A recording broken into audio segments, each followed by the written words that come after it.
Shalom saudara-saudara yang diberkati Tuhan. Selamat Sabat bagi kita semua. Selamat menikmati berkat Tuhan pada hari ini. Kiranya sukacita surga menjadi bagian kita semua. Sebelum saya membacakan renungan pagi kita, mari kita sama-sama tunduk kepala dan kita berdoa. Mari kita berdoa. Bapa kami yang bertahta di dalam kerajaan surga, Allah yang kekal. Puji syukur kami naikkan kepadamu Bapa untuk hari yang baru boleh menjadi bagian kami. Saat ini kami akan mendengar nasihat-Mu melalui bacaan renungan pagi yang dituliskan oleh hamba-Mu Ellen White. Kiranya pengertian dari surga boleh menjadi bagian kami semua. Terima kasih Bapa yang baik. Inilah seru doa kami, di dalam nama Tuhan Yesus kami berdoa. Amin. Renungan pagi kita hari ini, Sabtu 16 Januari 2021. Judulnya, Kalau Kita Berdosa, Ia Memohonkan Perkara Kita di Surga. Ayat intinya terdapat di dalam 1 Yohanes 2 ayatnya yang pertama. Anak-anakku, hal-hal ini kutuliskan kepada kamu, supaya kamu jangan berbuat dosa. Namun, jika seorang berbuat dosa, kita mempunyai seorang pengantara pada Bapa, yaitu Yesus Kristus yang adil. Saudara-saudara yang diberkati Tuhan, Tuhan Yahweh tidak menganggap rencana keselamatan itu sempurna sampai Dia mencurahkan hanya dengan kasih-Nya sendiri. Oleh penentuannya, Ia telah menempatkan pada mezbahnya seorang pengacara yang dipakaikan dengan sifat kita. Sebagai pengantara kita, tugas pekerjaan Kristus ialah memperkenalkan kita kepada Bapa sebagai putra dan putrinya. Kristus telah menjanjikan dirinya menjadi pengganti dan jaminan kita. Dan Ia tidak melalaikan seorang pun. Ada persediaan penurutan sempurna yang tidak pernah habis berasal dari penurutannya. Di surga, jasa-jasanya, penyangkalan diri, dan pengorbanan dirinya dihargai sebagai dupa yang akan dipersembahkan bersama-sama dengan permintaan doa umatnya. Ketika doa orang berdosa yang tulus dan rendah hati naik kepada tahta Allah, Kristus mencampurkan dengan doa itu jasa-jasa hidup penurutannya yang sempurna itu. Segala dosa kita diharumkan oleh dupa ini. Kristus telah menjanjikan dirinya untuk mengantarai demi kepentingan kita, dan Bapa selamanya mendengar anaknya.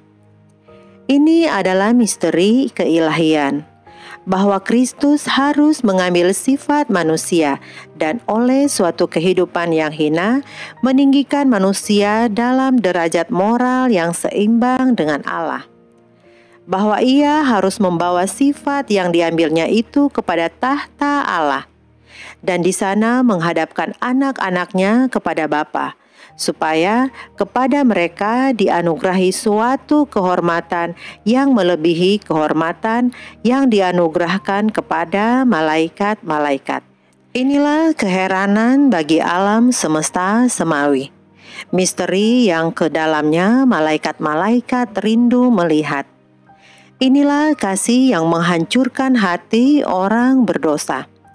Dia yang tidak dapat melihat manusia terjerumus kepada kebinasaan tanpa membiarkan jiwanya pada kematian untuk menyelamatkan mereka dari kemusnahan yang kekal.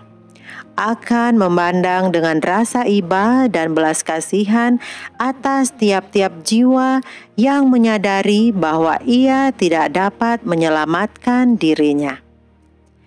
Kristuslah pengacaramu. Dalam pengakuan yang kuat dan sepenuh hati akan kasih Allah, peganglah tangan Kristus dan pegang kuat-kuat. Tangannya memegang engkau jauh lebih kuat daripada yang engkau dapat memegang tangannya. Demikianlah bacaan renungan pagi kita pada hari ini. Tuhan Yesus memberkati kita semua. Selamat Sabat semuanya.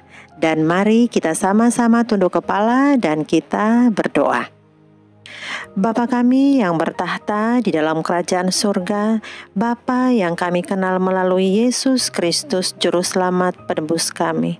Di hari Sabat pagi yang indah ini Bapa, kami datang bersyukur dan berterima kasih untuk nasihat-Mu melalui bacaan renungan pagi yang sudah mengingatkan kami bahwa kami mempunyai pengacara yang luar biasa yang menganugerahi kami orang berdosa ini dengan kehormatan surga, dan kami disebut putra dan putri Allah. Terima kasih Bapa, terima kasih atas kasih karunia-Mu. Bapa di surga, di sepanjang hari Sabat yang indah ini, kami mau serahkan akan kehidupan kami ke dalam tangan pimpinan Tuhan, di mana sebentar kami akan berkumpul dengan umat-umat Tuhan untuk merayakan Sabat, baik secara tatap muka maupun melalui media sosial. Kiranya Tuhan Engkau mau memberkatinya. Bapa di surga, saat ini juga izinkan hamba-Mu yang berdosa ini mau mendoakan keluarga hamba-Mu Pendeta D. Lujuleo di dalam pelayanan. Tuhan tolong berkati mereka dengan kesehatan, dengan semangat dan kekuatan surga di dalam pelayanan ini. Bapa di surga, begitu juga hamba-Mu berdoa untuk umat-umat Tuhan dimanapun mereka berada yang dalam keadaan sakit yang disebabkan oleh berbagai hal, diantaranya umat-umat Tuhan yang saat ini terpapar virus corona, baik yang dirawat di rumah sakit maupun yang dirawat di rumah. Bapa, Engkau izinkan itu terjadi. Kami percaya Engkau juga akan memberikan kepada mereka kekuatan sukacita untuk mendapatkan kesembuhan yang sempurna. Bapa di surga, kami juga berdoa bagi saudara-saudara kami yang dalam pergumulan hidup dengan berbagai persoalan. Tuhan juga akan berikan jalan keluar bagi mereka. Bapa kami yang bertahta di dalam kerajaan surga, inilah seru doa kami Bapa. Tolong ampuni dosa-dosa kami yang begitu banyak Bapa. Di dalam nama Tuhan Yesus kami berdoa. Amin.